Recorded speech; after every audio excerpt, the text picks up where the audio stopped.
Hari ini kita mau melanjutkan pembahasan tentang, masih tentang fungsi transenden ya. Kalau minggu kemarin kan kita berbicara tentang fungsi logaritma natural, betul ya? Nah, pada minggu ini kita mau melihat fungsi transenden yang lain yang masih berhubungan dengan logaritma natural, yaitu yang namanya fungsi eksponensial. Apa sih yang dimaksud dengan fungsi eksponensial? Ya, jadi fungsi eksponensial natural yang biasanya dilambangkan dengan pangkat X. Sebentar, ini saya buka coret-coretnya. Dan saya belum share screen-nya.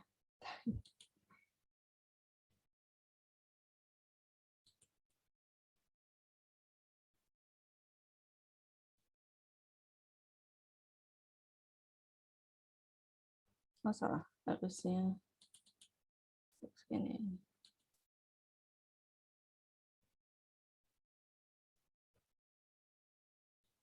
Ini yang tampil apa ya?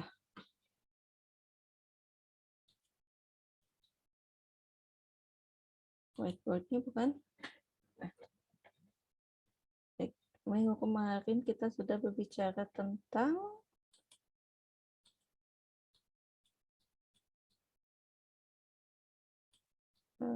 logaritma natural ya. Nah, apa itu logaritma natural?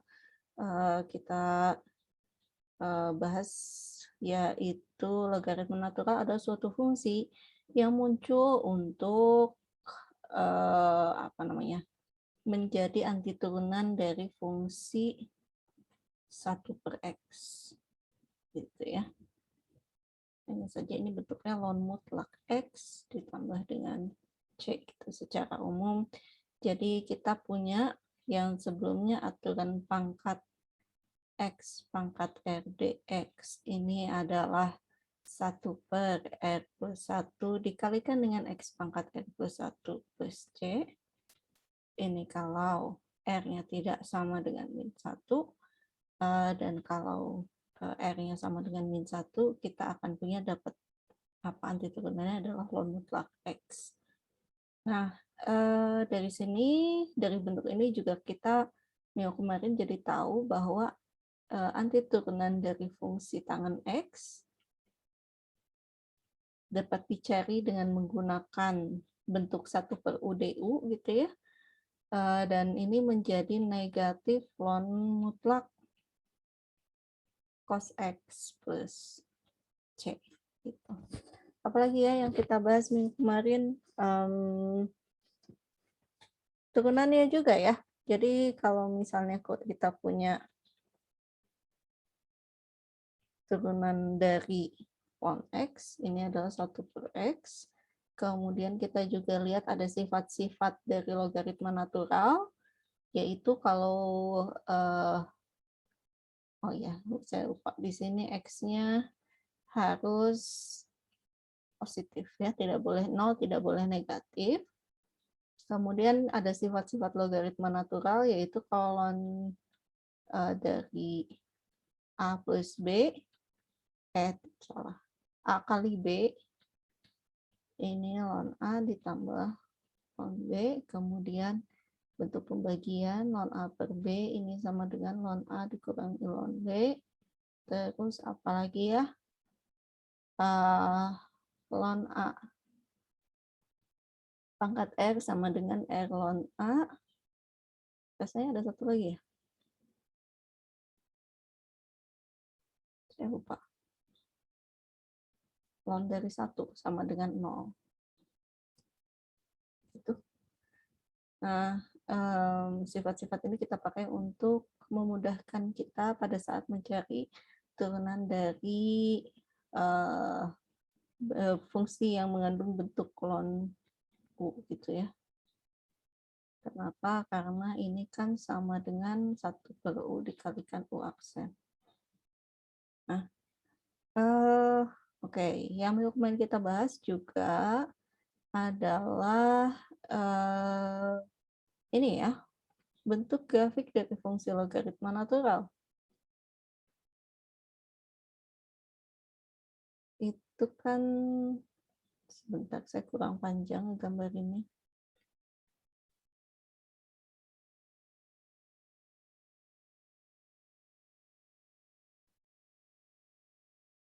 Nah, fungsi logaritma natural itu kan pada saat 1 dia 0 ya. Kemudian semakin ke bawah, semakin mendekati ke apa namanya, semakin mendekati ke 0, nilainya akan semakin mengecil menuju negatif hingga kemudian semakin ke kanan dia akan naik, cuma naiknya landai. Gitu ya. Nah, grafik fungsi logaritma natural ini menunjukkan bahwa dia merupakan fungsi yang bijektif. Apa itu bijektif? Bijektif itu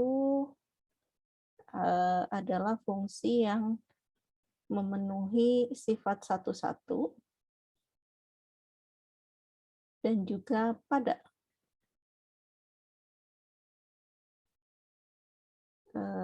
Istilah lainnya ini teh injektif, satu-satu itu injektif, pada itu subjektif ya. Pernah dengar istilah-istilah ini tentunya ya? Apa itu injektif? Atau satu-satu ya, jika kita bayangkan misalnya A ini adalah kelompok laki-laki dan B ini kelompok perempuan. Nah, satu-satu itu artinya setiap laki-laki hanya berpasangan dengan tepat satu perempuan, gitu ya, melakukan monogami. Nah, kayak gini namanya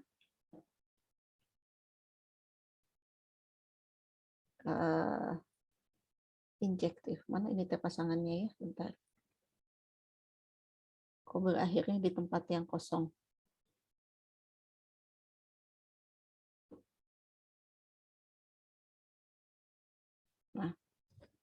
Nah, berarti ini melakukan monogami gitu ya. Jadi ini yang namanya injektif. Satu laki-laki berpasangan dengan tepat satu perempuan. Nah, cuma mungkin di sini tidak ideal ya. Ternyata jumlah perempuannya lebih banyak daripada jumlah laki-laki. Jadi tidak semua perempuan punya pasangan gitu. Tapi di kelompok ini semua laki-laki ada pasangannya di sana. Nah, ini yang namanya subjektif. Salah. Ini namanya satu-satu. Satu-satu atau injektif.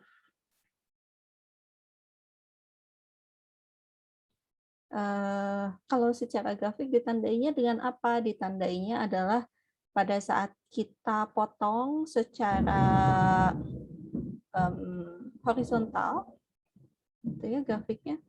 Pada saat kita potong secara horizontal di tempat manapun, ini potongannya dengan grafik ini hanya satu kali. Ini nggak mau ya.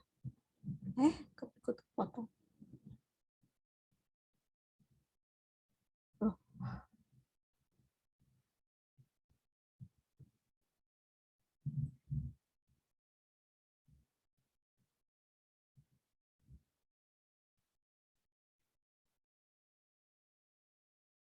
Coba kalau di sini dia akan memotong lagi nggak? Nah ya, jadi kalau kita coba buat garis horizontal, tanda bahwa dia subjektif itu adalah dengan cara melihat bahwa potongannya secara horizontal hanya ketemu satu kali gitu ya di sepanjang grafik ini. Oke, kalau yang pada yang gimana? Yang pada itu atau subjektif itu artinya masih dengan kelompok yang sama gitu ya. Ini kelompok laki-laki, kelompok A ini laki-laki, nah kelompok B ini kelompok perempuan, tapi jumlahnya lebih banyak daripada laki-laki. Nah, jadi supaya semua ada pasangannya, ya udah yang laki-laki poligami aja. Dibalik. Bentar. Terbalik saya. Harusnya.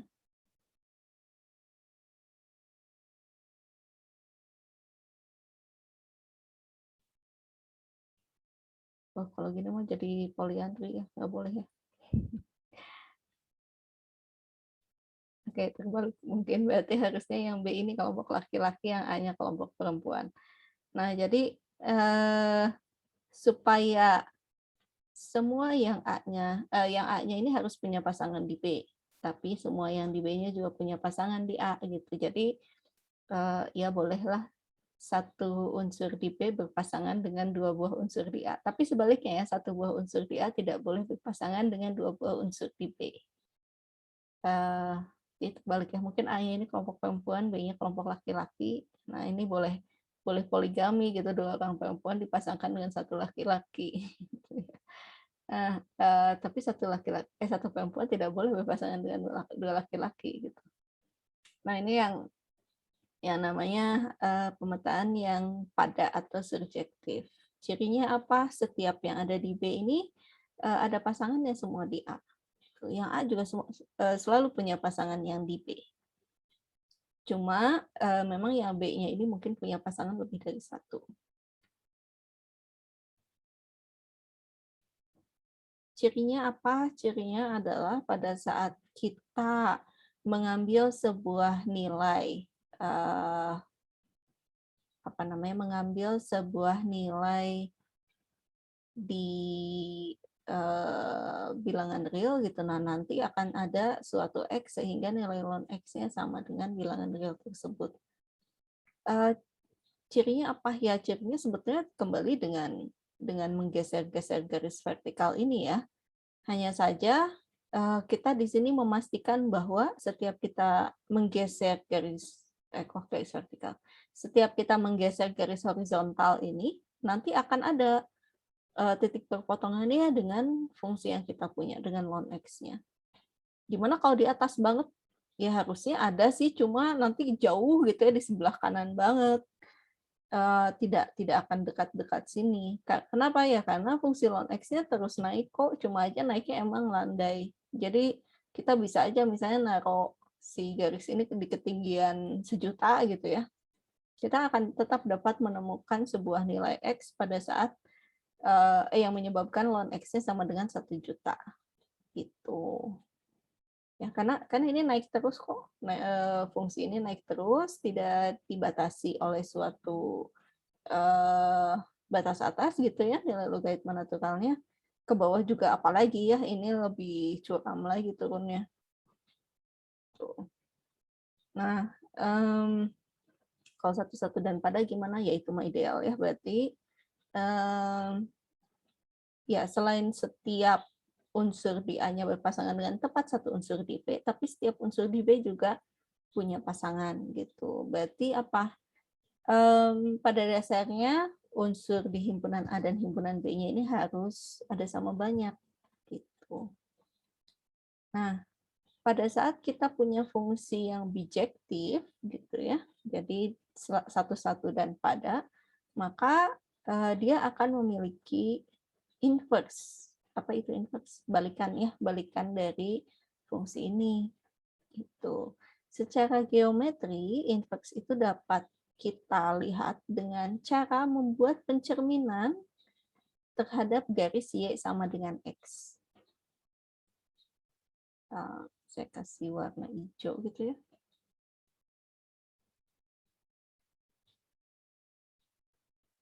Seperti ini sudah cukup baik ya. Ini garis Y sama dengan X. Nah, balikannya kayak apa ya? Oke, waktu kita punya fungsi ln X, nilainya pada saat X sama dengan 1 nilainya akan jadi 0. Berarti harusnya sih balikannya pada saat kita punya pada saat X-nya 0, nilainya dia jadi 1. Gitu ya. Terus apa lagi cirinya? Oke, yang ini pada saat X-nya mendekati 0, dia nilai fungsinya mendekati semakin mengecil menuju negatif hingga. Oh, berarti ini sebaliknya. Pada saat nilai X-nya menuju negatif hingga, nilai fungsinya akan mendekati ke 0. Jadi gimana? Oh, jadi gini. Kurang mulus deh. Nah, gitu. Terus ini gimana? Oke, yang ini berarti selanjutnya untuk X-nya semakin besar, nilai ln X-nya naik, cuma naiknya landai. Yang ini berarti jadi ngebalik ya. Nilainya justru akan semakin cepat naik gitu, begitu nilai fx-nya lebih besar daripada 0. Nah, gitu. Kayaknya ini miringnya keterlaluan deh. Ini kali ya.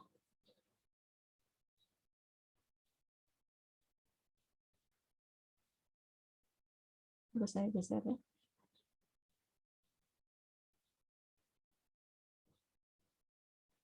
Nah, begini kali. Nah, fungsi yang seperti ini dinamakan dengan fungsi eksponen. Apa itu fungsi eksponen? Kita lihat ya.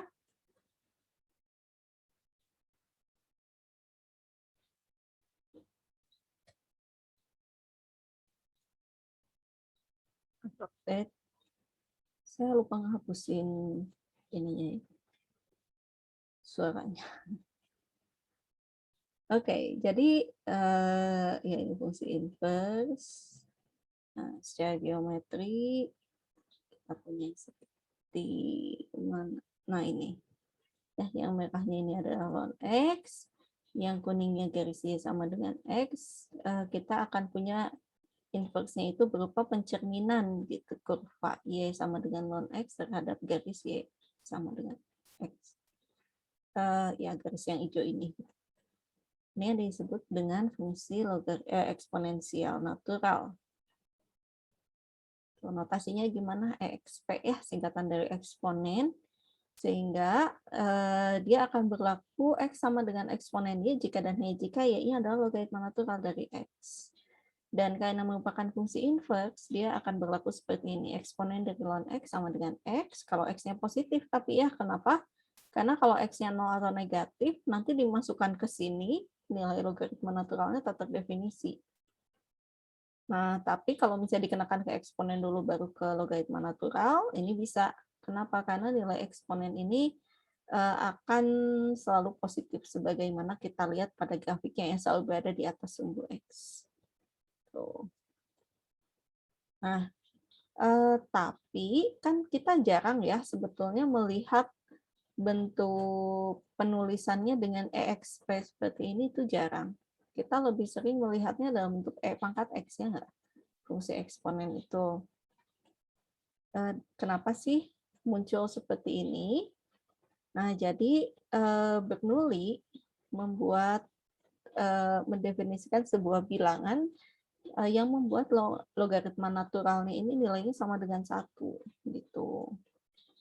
Dan si Bernoulli menyebutkan bahwa bilangan ini disebut sebagai bilangan natural. Sebutan lainnya adalah bilangan Euler ya. Euler. Kemudian disingkat dengan lambang E. Gitu. Nilainya sekitar 2,718 sekian sekian sekian gitu. Nah, ternyata untuk suatu bilangan rasional dia akan berlaku seperti ini. E pangkat R ini kan sama dengan eksponen dari ln E pangkat R ya. Kenapa? Karena seperti ini. Nah, terus ya karena logaritma E pangkat R ini kan sama dengan R dikalikan logaritma natural dari E. Kemudian kemudian R-nya kita kedepankan, dikalikan keluar gitu ya, maka hasilnya didapat eksponen dari R ini sama dengan E pangkat R gitu. Dan akhirnya untuk sembarang bilangan real X kita akan punya penulisan lambangnya seperti ini, bukan lagi menggunakan EXP gitu ya penulisannya, tapi menggunakan E pangkat X gitu, dengan E-nya yang kita sebut sebagai bilangan natural atau bilangan Euler. Sifatnya apa? Oke, karena karena tadi E pangkat X ini sama dengan eksponen dari X, maka akan berlaku E pangkat X ini kan E pangkat ln X ini sama dengan eksponen dari ln X, gitu ya. Dan ini kan saling menghilangkan eksponen dengan logaritma naturalnya, maka ini nilainya akan sama dengan X, asalkan X-nya positif. Dan juga sebaliknya, ln dari E pangkat Y ini sama dengan Y. Kenapa? Karena ini sama dengan logaritma natural dari eksponen Y. Logaritma natural dan eksponennya saling menghilangkan, dan ini sama dengan Y. Nah, dia juga mengikuti sifat-sifat bilangan berpangkat, yaitu jika kita punya E pangkat A dikalikan dengan E pangkat B, ini sama dengan E pangkat A plus B, kemudian E pangkat A dibagi E pangkat B sama dengan E pangkat A min B. Apakah saya punya contoh latihannya? Nah, ini. Oke, ada yang mau coba menyederhanakan bentuk nomor 1 sampai 6?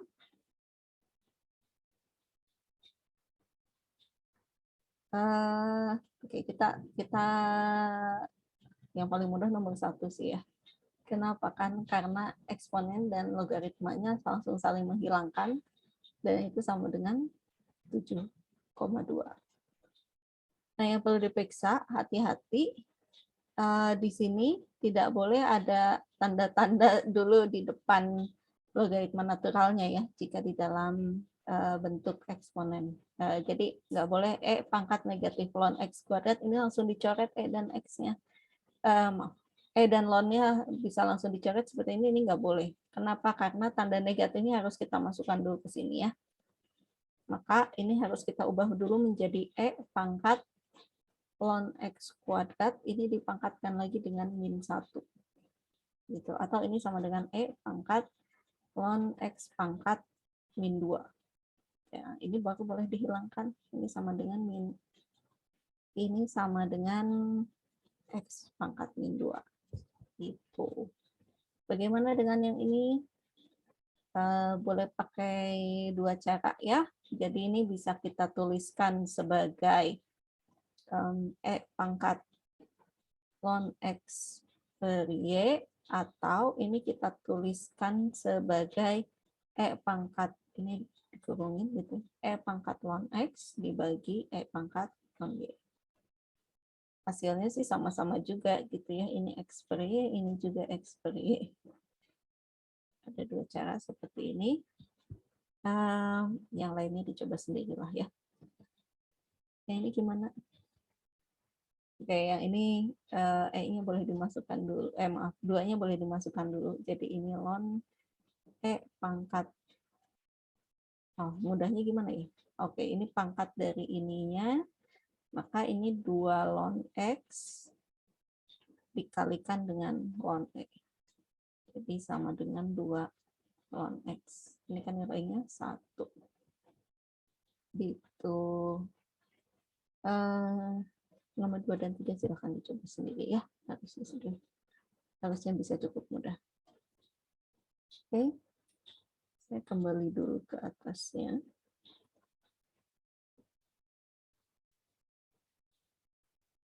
Nah, tadi ya sifat fungsi eksponensial, jadi kita bisa menyederhanakan bentuk-bentuk yang mengandung logaritma natural dan eksponensial sekaligus gitu. Kenapa? Karena saling inverse gitu ya, jadi bisa saling menghilangkan. Berikutnya, oke, turunan dari fungsi eksponen apa? Nah, turunan dari fungsi eksponen adalah dirinya sendiri. Kenapa? Karena seperti ini ya.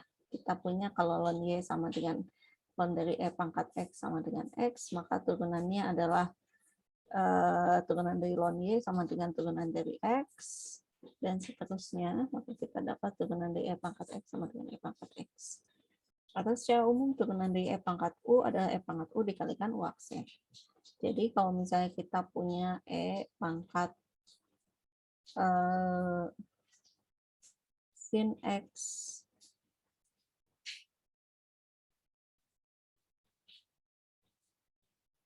Gini loh, 2X sin X gitu ya. Terus kita mau cari turunannya. Berarti kita misalkan U-nya adalah 2X sin X. U aksennya apa? U aksennya berarti 2 sin X ditambah 2X cos X. Dari mana pakai yang bentuk U V itu ya? U aksen V ditambah U V aksen. Sehingga ini adalah E pangkat 2X sin X kalikan dengan turunannya. 2X sin X nggak cukup. Ditambah 2X cos X. Ini nggak boleh ada X-nya ya. Cos X. Tuh. Ya nggak terlalu sulit ya harusnya. Ini sudah dipelajari waktu SMA seharusnya. Nah, di sini ada contoh lain. Gimana kalau kita punya E pangkat X kuadrat ln X? Ya bisa seperti ini gitu ya. Jadi ini sama dengan E pangkat X kuadrat ln X diturunkan menjadi, kita misalkan U-nya adalah ini, U-nya adalah X kuadrat ln X, V-nya X kuadrat, W-nya ln X, maka U aksennya apa? U aksennya adalah V aksen. V aksennya kan 2X, W aksennya adalah 1/X. Jadi kalau kita pakai bentuk ini, bentuknya adalah 2X dikalikan dengan ln X. V aksennya V aksen dikalikan W, ditambah dengan V dikalikan W aksen. X kuadrat ditambah 1/X. Ini dibagi habis gitu ya. Jadi hasilnya adalah E pangkat X kuadrat ln X dikalikan 2X ln X ditambah dengan X. Atau kalau disederhanakan bentuknya jadi seperti ini. Itu. Kenapa nggak pakai dihilangkan dulu? Ya boleh aja sih, cuma tambah ribet nggak ya? Nanti kalau misalnya kita mau hilangkan eksponen dan logaritmanya, yang akan kita dapat adalah E ln X dipangkatkan dengan X kuadrat gitu ya. Kayak gimana ini turunannya? Kayaknya lebih ajaib lagi. Yaitu X dipangkatkan X kuadrat. Kayaknya ini malah lebih ribet ya mencari turunannya kayak gimana. Ada sih rumusnya, cuma nanti kita lihat ya. Kayaknya dalam hal ini lebih mudah kita misalkan pangkatnya ini sebagai U, kemudian dicari EU dikalikan U aksen gitu ya turunannya. Ini harus dihapus dulu ya rekamannya. Oke, anti turunan dari fungsi eksponen gimana? Ya ini simpel ya, karena tadi turunan dari E pangkat X adalah E pangkat X, ya berarti anti turunan dari E pangkat X yaitu E pangkat X plus C. Atau secara umum kita bisa tuliskan integral dari E pangkat U du sama dengan E pangkat U plus C. Ya, cukup sederhana. Kita coba lihat langsung saja di soal latihannya. Kalau latihan. Nah apa? Nah, yang mana? Kita coba yang nomor 7 misalnya ya.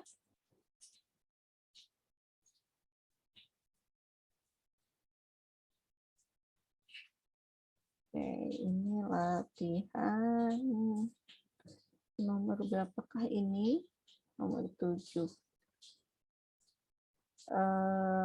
Fx sama dengan E pangkat 2X kuadrat min X. Oke, turunan dari Fx-nya apa? Ya, di sini kita misalkan U-nya adalah 2X kuadrat min X. U aksennya apa? U aksennya adalah 4X min 1. Maka turunannya adalah E pangkat U dikalikan dengan U aksen. E pangkat U-nya apa ya? Berarti tetap E pangkat 2X kuadrat min X dikalikan dengan U aksennya 4X min 1. Simpel ya, nggak terlalu susah kan. Nah, kita cari yang agak lebih ribet. Nah, kalau yang nomor 9 ini baru enaknya ya, kita gabungkan dulu. Maksudnya kita modifikasi dulu. Kalau fx-nya sama dengan E pangkat 2 ln x, ini kan sama dengan E pangkat ln x kuadrat, gitu ya. Jadi pangkat dari, konstanta yang menjadi pengalih logaritma naturalnya bisa pindah menjadi pangkat dari bagian dalam logaritma naturalnya. Nah, ini bisa kita sederhanakan menjadi x kuadrat, gitu. Sehingga turunan dari fx ya sama dengan turunan dari x kuadrat, gitu. Ini nilainya 2x. Simpel ya. Seperti itu. Yang agak ribet yang mana kira-kira? Yang ini mirip kayak contoh tadi ya, yang di dalam tadi. Mau yang mana? Oke, saya coba perlihatkan yang nomor 12.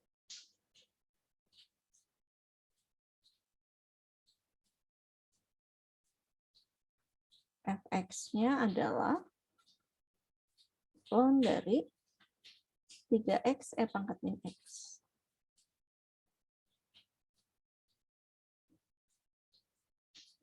Nah, kalau ini kita bisa pisahkan dulu menjadi ln 3x ditambah dengan ln E pangkat min x. Ini tetap ln 3x. Nah, yang ini jadi apa? Ini jadinya min x. Kenapa? Karena ln dan E-nya saling menghilangkan. Kalau begitu, turunan dari fx-nya ini adalah turunan dari ln 3x dikurangi dengan x. Jadi sama dengan 1/3x kalikan turunan 3x-nya yaitu 3 dikurangi turunan dari x1. Atau 1/x min 1. Gitu ya. Jadi kalau menemukan ada bentuk eksponen dan logaritma sekaligus, mungkin kita bisa otak-atik dulu supaya bentuknya menjadi lebih sederhana. Tapi kalau tidak pun mau langsung misalnya ya, nggak pengen pakai kayak gini, mau langsung aja dimisalkan U-nya adalah 3x E pangkat min x, terus nanti pakai kita cari U aksennya menggunakan bentuk ini V-nya 3x, W-nya adalah E pangkat min x, nanti sama dengan V aksen W ditambah VW aksen, ya boleh aja gitu. Harusnya nanti dapat hasilnya juga sama. Mungkin bisa jadi bentuk awalnya sedikit berbeda gitu, cuma nanti kita bisa otak-atik biar menghasilkan bentuk yang sama. Gitu ya. Jadi boleh pakai ini sama seperti saat mencari turunan dari logaritma natural ya, kita bisa pilih untuk langsung menurunkan dan mengotak-atik bentuk U-nya, atau kita otak-atik dulu bentuk logaritma naturalnya baru dicari turunannya. Kembali itu masalah selera aja ya. Pengennya repot di awal apa repot di akhir gitu. Oke, ini untuk turunannya. Sekarang untuk integralnya ya. Saya pindah ke sebelah sini.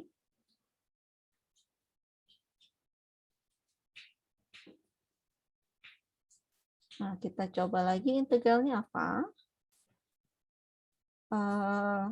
Yang mana yang kira-kira repot?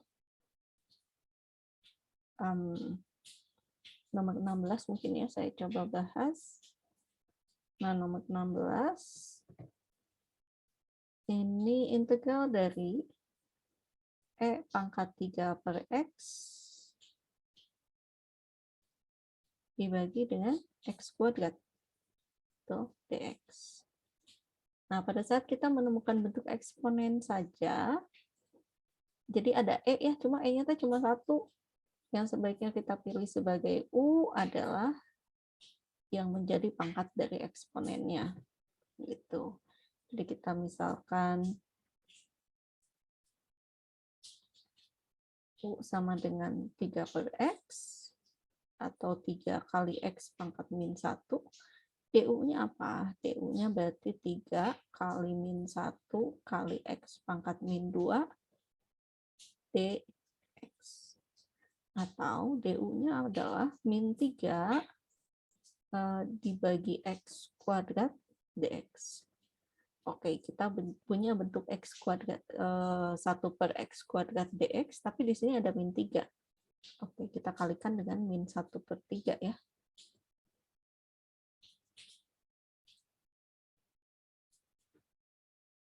1 per X kuadrat dx. Nah, dari sini kita bisa misalkan ini menjadi E pangkat U kalikan min 1 per 3 DU.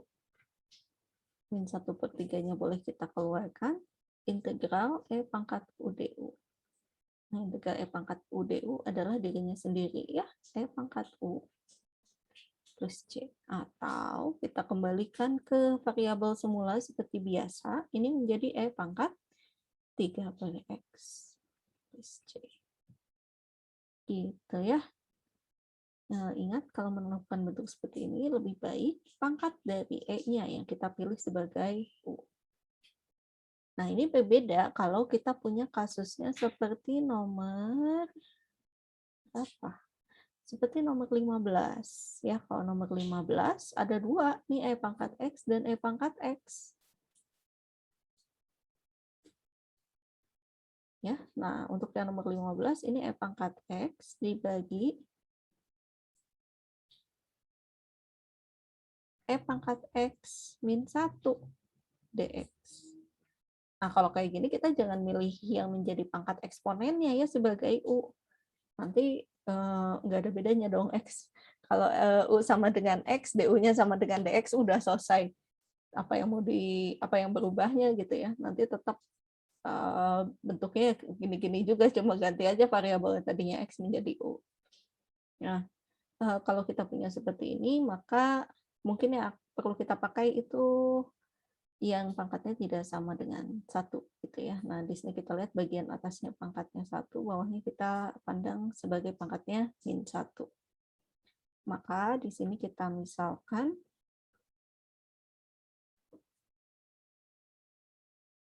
U-nya adalah E pangkat X min 1. Kenapa? Supaya DU-nya turunan dari E pangkat X kan D-nya sendiri ya, E pangkat X. Turunan dari min 1 adalah 0. Nah, ketemu deh ya. Sehingga fungsi ini menjadi bentuk integralnya adalah 1 per U DU. Integral dari 1 per U DU apa? Ln mutlak dari U plus C. Kembalikan ke bentuk semula. Ln mutlak dari E pangkat X min 1 plus C. Ingat, ini jangan terlalu kreatif dibuat menjadi ln E pangkat X dibagi ln 1 ya. Ini berbeda. Yang betul kalau ln E pangkat X bagi 1, tapi ngapain? Itu bisa dibuat menjadi ln E pangkat X dikalikan dengan ln 1. Oke? Nah, seperti ini mungkin untuk contoh pengerjaannya. Ada yang mau ditanyakan?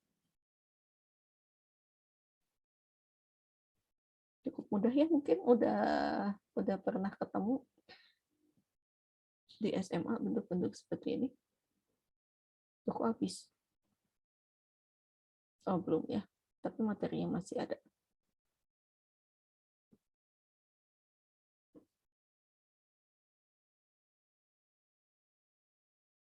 Oke, untuk turunan dan anti turunan dari fungsi eksponensial ada yang mau ditanyakan? Cukup mudah ya? Enggak juga, cukup pusing.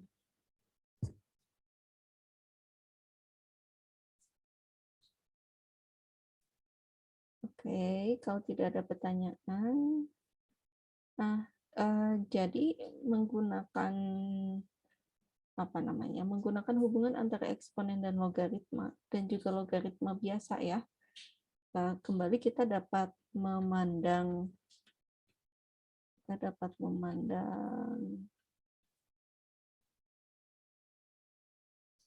apa namanya, logaritma natural dari X ini kan tetap bisa kita pandang sebagai log X gitu ya. Artinya apa? Apa namanya? Jadi ini sebagai basis dari logaritmanya ya, bilangan natural.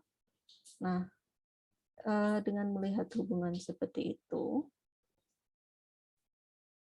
nah kita jadi bisa mencari turunan dan integral untuk fungsi yang logaritma, tapi basisnya bukan basis bilangan natural gitu. Maksudnya gimana? Nah, tadi kan kita udah tahu bahwa turunan dari pangkat X itu kan dirinya sendiri gitu ya. Gimana kalau sekarang A pangkat X? Kan sebelumnya kita udah tahu kalau turunan dari X pangkat 3 itu kan 3X kuadrat gitu ya. Tapi kita belum tahu gimana caranya mencari turunan dari 3 pangkat X. Nah, jadi kita ingin melihat seperti apa turunan dari A pangkat X untuk A-nya suatu bilangan real gitu ya. Nah, cuma di sini harus A-nya ini positif gitu ya. Ya, jadi A-nya harus dibuat positif. Kenapa nggak boleh negatif? Soalnya kalau A-nya negatif, nanti pada saat X-nya 1, dia di atas, tapi X-nya min 1, dia di bawah.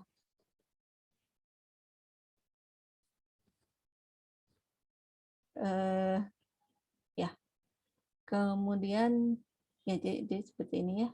Dan ini tuh supaya kita bisa menuliskan A pangkat X-nya ini sebagai dipangkatkan dengan X ln A. Gitu. Kalau A-nya negatif, kan nanti ln A-nya kita nggak bisa punya nilainya ya. Nah, kemudian kita tuliskan ln A pangkat X ini sebagai ln dari pangkat X ln A. Jadi kan nilainya sama dengan X ln A. Sehingga turunannya jadi apa? Oke, kalau begitu turunan dari A pangkat X ini sama dengan A pangkat X dikalikan dengan ln A. Dari mana? Dari sini ya. Ya, menggunakan otak-atik yang seperti ini. Jadi turunan dari A pangkat X berarti kan turunan dari pangkat X ln A. Gitu. Jadi hasilnya apa? Pangkat X ln A dikalikan turunannya gitu ya. Dikalikan dengan ln A. Nah, hasilnya jadi seperti ini. Ini sama dengan A pangkat X. Ini dikalikan dengan ln A. Nah, jadi apa? Sekarang kita bisa punya turunan dari 3 pangkat X. Ini adalah 3 pangkat X dikalikan dengan ln 3. Gitu. Ya, lebih ya cukup mudah sih. Jadi turunan dari misalnya berapa? 73 pangkat X ya. Ini berarti 73 pangkat X dikalikan dengan ln 73.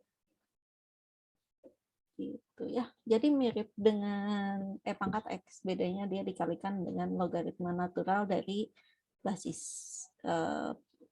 bilangan yang dipangkatkan itu. Anti turunannya apa? Oke, anti turunannya adalah 1 dibagi ln A dikalikan A pangkat X plus C. Jadi, kalau kita mau hitung integral dari A pangkat A lagi ya. Integral dari 3 pangkat X dx. Jadi ini sama dengan 1 per ln 3 kalikan 3 pangkat X. Gitu. Cukup simpel ya. Jadi mirip dengan ini juga sih, mirip dengan aturan pangkat juga gitu. Bedanya kalau aturan pangkat kan dibagi dengan, eee, pangkatnya ditambah dengan satu, kalau ini dibagi dengan, logaritma natural dari bilangan yang dipangkatkan. Ya, oh ya, dengan syarat A-nya tidak sama dengan satu. Kenapa nggak boleh satu? Karena nanti, ini terjadi pembagian dengan nol, gitu ya. Tentunya A-nya juga harus positif juga gitu ya. A-nya harus positif dan tidak boleh sama dengan satu. Kemudian gimana kalau bentuk logaritma naturalnya, bentuk logaritma dengan basis yang berbeda. Jadi A log X turunannya jadi 1 dibagi X ln A. Gitu. Jadi misalnya kita mau menghitung turunan dari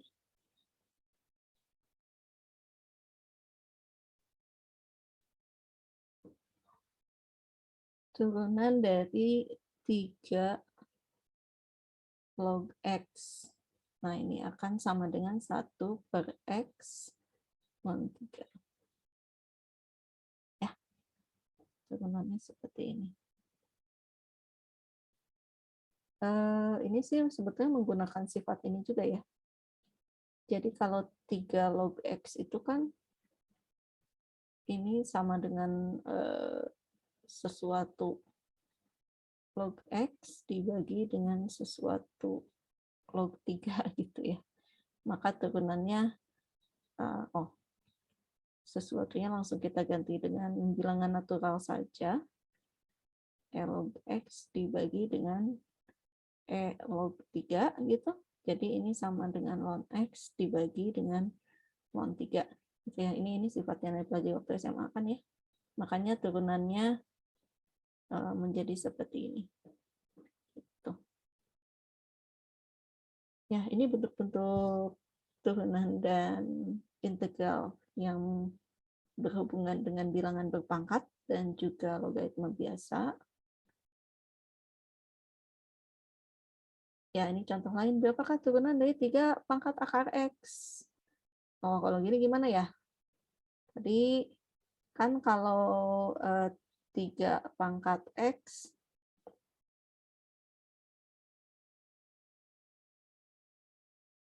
ini jadinya apa? 3 pangkat X ln 3 gitu ya. Nah, tapi sekarang kita perumum. ddx dari A pangkat U, berarti ini A pangkat U ln A dikalikan dengan U aksen. Jadi dalam hal ini U-nya adalah akar X, turunan akar X-nya itu 1 per akar X, dan maaf, gimana? Kalau U-nya akar X, ini kan X pangkat setengah ya. U aksennya berarti 1 per 2 X pangkat min 1 per 2 atau 1 per 2 akar X. Nah, maka turunannya adalah 3 pangkat U dikalikan ln 3 dikalikan lagi turunan akar X. Maka hasilnya 3 akar X ln 3 dikalikan dengan 1 per 2 akar X. Hasilnya seperti ini. Gitu. Dan gimana dengan integral 2 pangkat X pangkat 3 dikalikan X kuadrat? Wah, kayaknya ribet gitu ya ngitungnya. Tapi itu kita punya integral dari A pangkat X. dx itu kan sama dengan 1 per ln A dikalikan dengan A pangkat X plus C gitu ya. Kita bisa membuat bentuk umumnya A pangkat U du sama dengan 1 per ln A dikalikan A pangkat U plus C. Nah, kalau yang ini berarti kita punya U-nya adalah X pangkat 3, du-nya berarti 3X kuadrat dx. Ya, jadi ini sama dengan 1 per 3. Nah, berubah jadi 1 per 3 du sama dengan X kuadrat dx, maka kita akan dapatkan hasil seperti ini. Ini bentuk umumnya. Ini yang tadi, pada saat kita punya apa tadi, E pangkat X kuadrat ln X ya? Oh ini kan kalau disederhanakan bentuknya jadi X dipangkatkan dengan X kuadrat, gimana cari turunannya ya? Nah ternyata menggunakan hubungan antara logaritma natural dan eksponen, kita juga bisa mencari turunan fungsi yang berpangkat fungsi, gitu. Misalnya kita punya apa ya yang tadi ya, X dipangkatkan dengan X kuadrat, turunannya apa? Oke, maka dalam hal ini G-nya sama dengan X, U-nya sama dengan X kuadrat. Nah, kalau ini sebagai F, turunan ini akan sama dengan X pangkat X kuadrat dikalikan dengan U aksen. U aksennya adalah 2X ln X ditambah U-nya X kuadrat dibagi G, kalikan dengan turunan G1. Jadi ini adalah X pangkat X kuadrat dikalikan 2X ln X ditambah dengan X. Oke. Hasilnya sama sih dengan yang mana?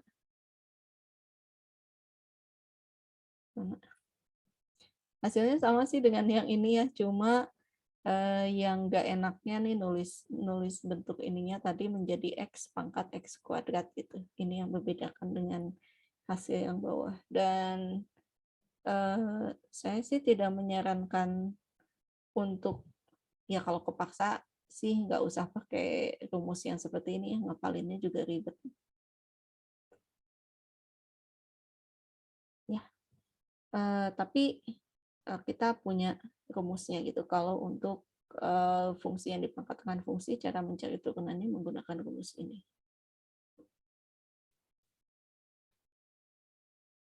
Ini contoh lainnya gitu ya. Jadi kalau kita punya X kuadrat plus 1 dipangkatkan dengan sin X, berarti di sini G-nya adalah X kuadrat plus 1, U-nya adalah sin X,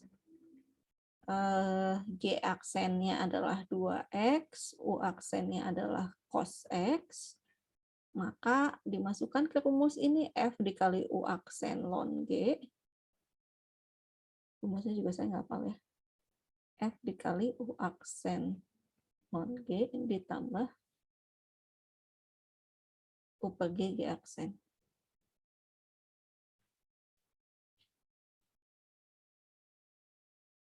F-nya apa? F-nya adalah X kuadrat plus 1 pangkat sin X dikalikan U aksennya cos X kalikan dengan ln G, G-nya X kuadrat plus 1 terus apa? Ditambah U per G sin X dibagi X kuadrat plus 1 dikalikan dengan turunannya 2X. Gitu ya. Jangan khawatir, saya tidak akan mengeluarkan ini di dalam ujian. Cuma ya memang ini perlu diketahui gitu ya. Ya siapa tahu nanti ternyata pas tamat disuruh mencari turunan dari fungsi yang berpangkat fungsi seperti ini.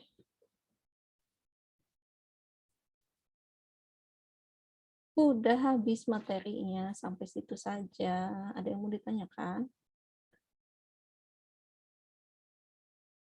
Saya belum bikin soal ini ya.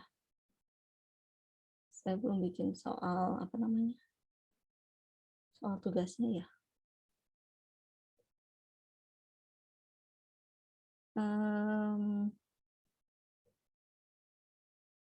Ada yang mau ditanyakan? Terlalu mudah materinya?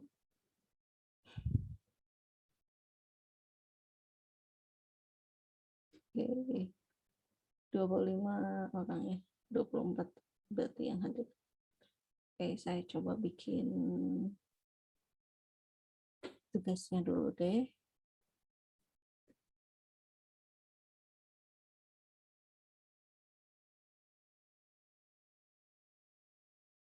Masih login enggak ya? Oh enggak. Harus login kembali.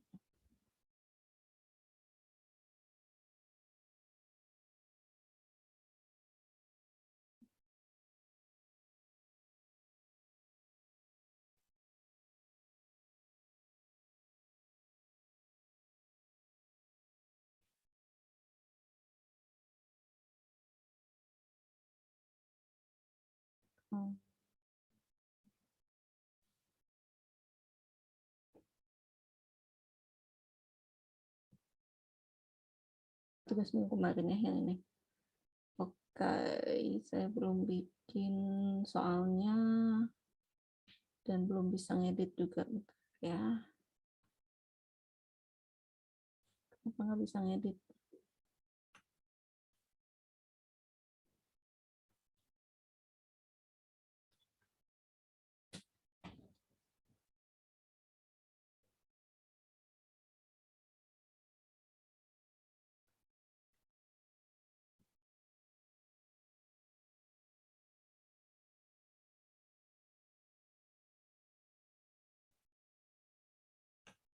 Oke, kita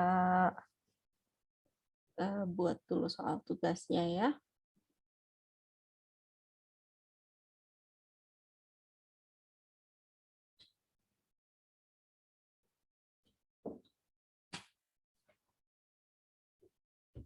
Ngomong sih.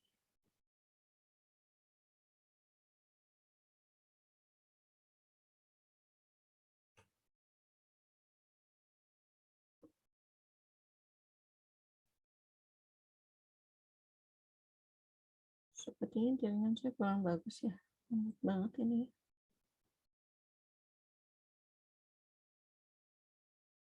Nah, ini dia. Assignment. Sekarang tugas keberapa? Tugas kelima ya.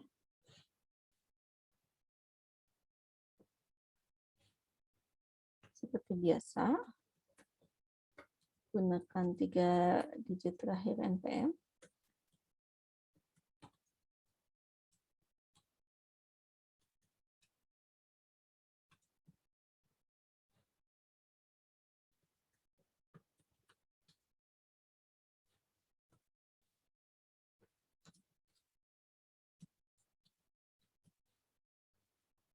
Terus, oke, hitunglah integral berikut ini.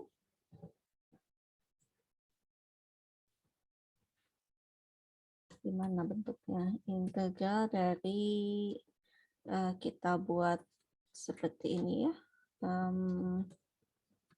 Ln n plus 1. Bentar. Kok betul?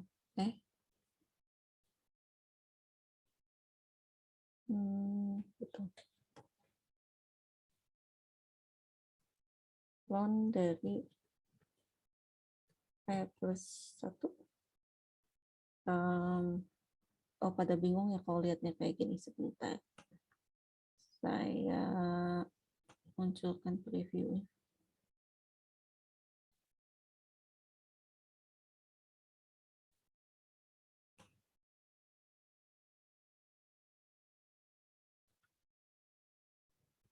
Ini harus dikasih tanda kurung biar enggak kesulitan lihatnya.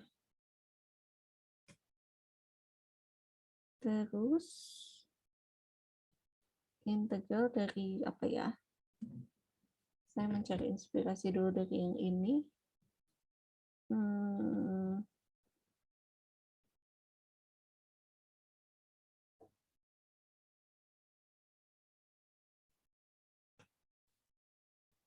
Pangkat M X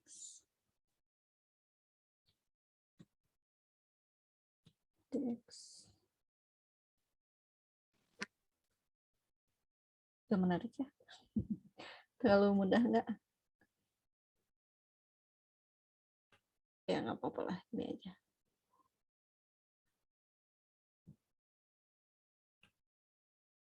Oh bentar, harusnya saya catat dulu ya tadi soalnya apa. Saya lupa.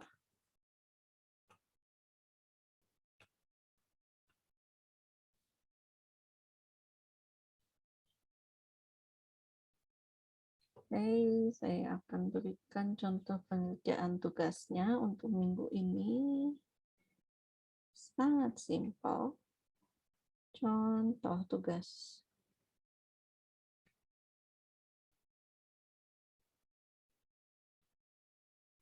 tugas berapa tadi?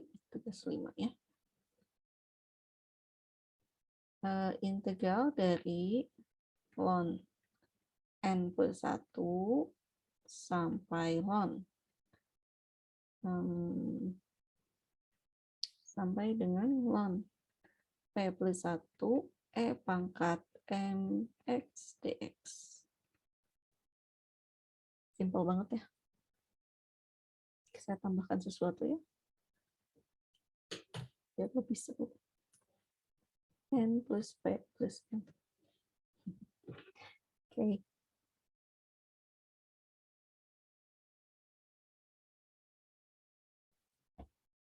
Saya hapus dulu.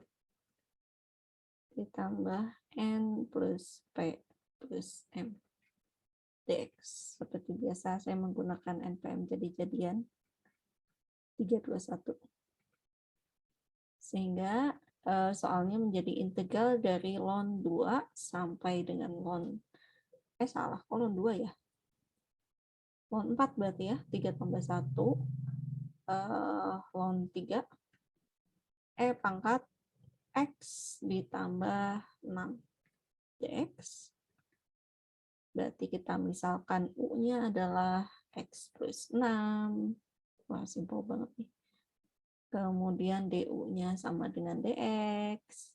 Maka ini menjadi, oh ya, saya lupa. Ingat bahwa batasnya harus ikut berubah ya pada saat kita sudah mengubah variabelnya. Kita punya saat X sama dengan ln 4, U-nya menjadi ln 4 ditambah 6. Tolong tidak kreatif dan menuliskan jadi ln 10 ya. Kenapa? Karena ini nambahnya ke ln-nya bukan nambah ke 4-nya. Supaya aman mungkin kita kurung ini.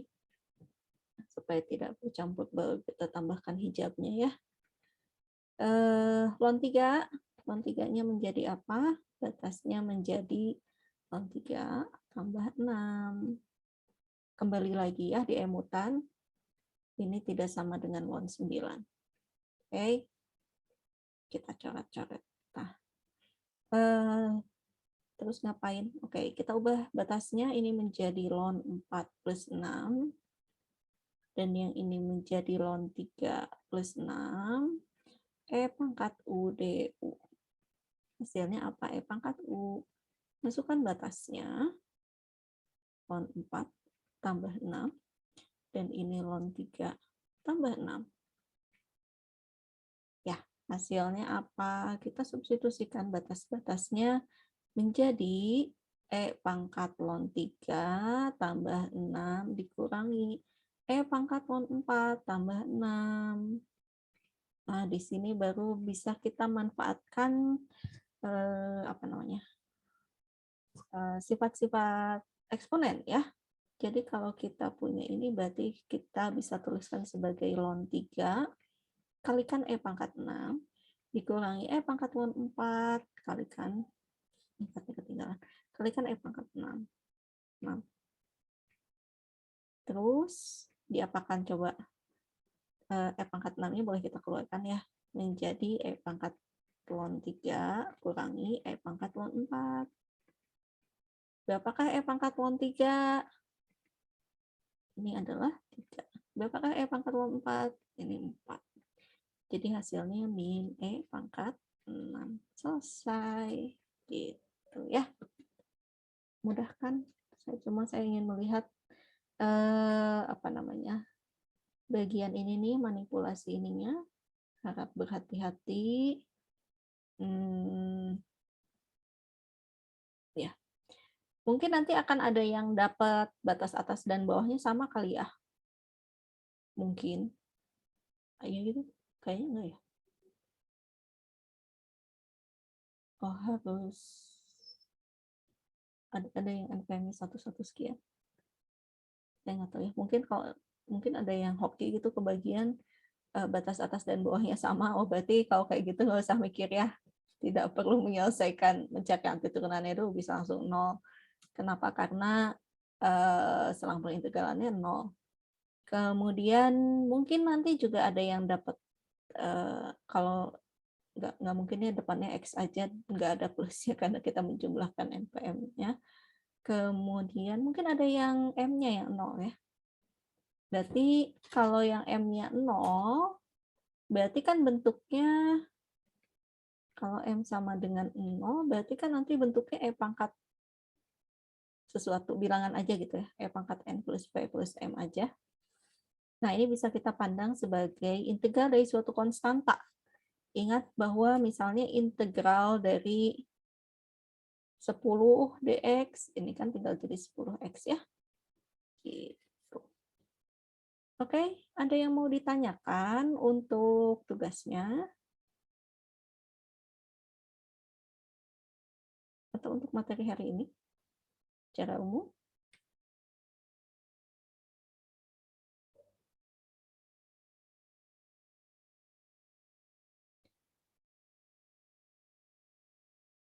Baik, kalau tidak ada,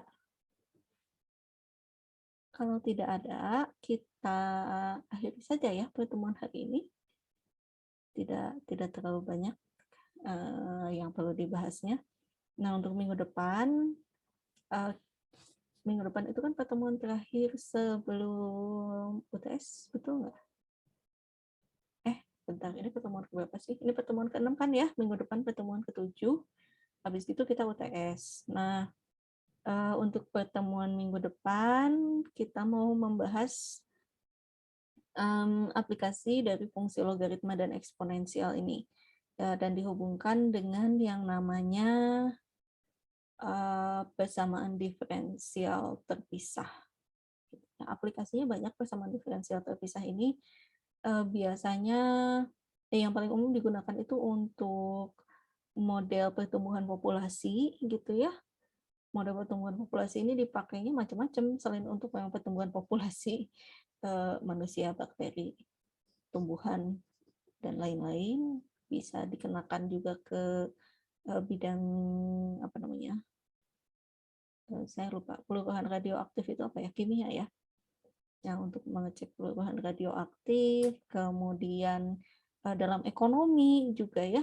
Kalau kita punya yang namanya bunga majemuk tuh, bunga berbunga, ini juga pakai persamaan diferensial terpisah. Nah, persamaan diferensial terpisah itu solusinya berkaitan erat dengan eksponensial dan logaritma natural. Gitu. Nanti minggu depan kita lihat ya bagaimana contoh-contoh penggunaannya. Baik, kalau tidak ada pertanyaan, komentar, saran, dan lain-lain, saya akhiri saja pertemuan untuk hari ini ya. Kita bertemu lagi minggu depan, insya Allah. Selamat Maulid Nabi. Mudah-mudahan kita semua menjadi bagian dari umat beliau yang nanti bisa ikut bertemu lagi dengan beliau di akhirat nanti. Amin ya rabbal alamin. Baik, saya akhiri kalau gitu pertemuan kali ini. Wassalamualaikum warahmatullahi wabarakatuh. Waalaikumsalam warahmatullahi wabarakatuh. Makasih Ibu. Ya, sama-sama.